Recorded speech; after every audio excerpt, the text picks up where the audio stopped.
Il avait été interné pour une crise d'asthme après avoir fait un malaise. Cette période d'observation a d'ailleurs emmené ses proches à démentir des rumeurs de décès de celui qui fut Premier ministre du Gabon du 29 septembre 2016 au 12 janvier 2019. Âgé de 59 ans, Emmanuel Isoze Ngondé s'est finalement éteint dans la nuit du 10 au 11 juin 2020. Titulaire d'une maîtrise en droit public et sciences politiques obtenue en 1986, diplômé de l'École nationale d'administration option diplomatie, il démarre sa carrière professionnelle en 1988 en qualité de conseiller aux affaires étrangères. De 88 à 90, il est nommé chargé d'études à la division des traités et des conventions internationales au ministère des Affaires étrangères, puis conseiller culturel à l'ambassade du Gabon au Cameroun et Yaoundé en 1988 et 91. De 91 à 93, il occupe le poste de premier conseiller à l'ambassade du Gabon près la Grande-Bretagne et l'Irlande du Nord, puis premier conseiller à l'ambassade du Gabon près le Canada. Ensuite, il prend les fonctions de premier conseiller à l'ambassade du Gabon près l'Allemagne. 1997-1998, il est porté à la tête de la direction de la zone Amérique au ministère des Affaires étrangères. De 1998 à 2000, il occupe les fonctions de directeur Europe au ministère des Affaires étrangères. L'homme est également porteur d'une grande carrière internationale.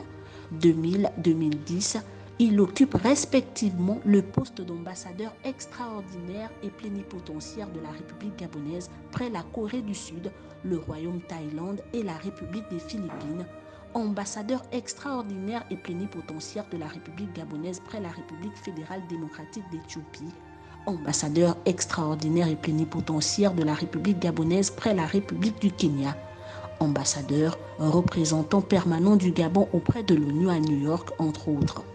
Sur le plan national, c'est une belle carrière politique et ministérielle qui attendait l'homme. De janvier à août 2009, il assure les fonctions de ministre de l'Énergie, des Ressources hydrauliques et des Nouvelles énergies.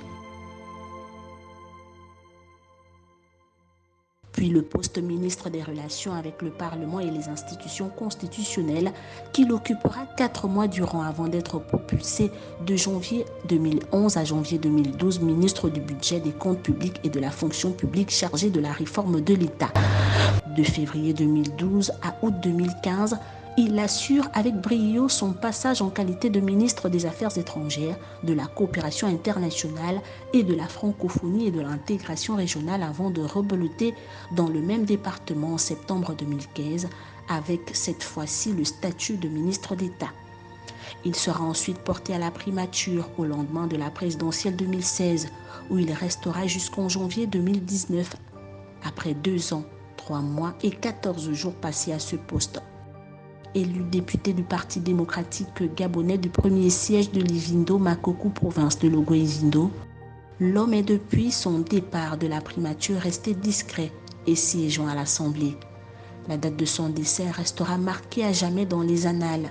Le Gabon vient de perdre un digne représentant et un homme politique de grande classe.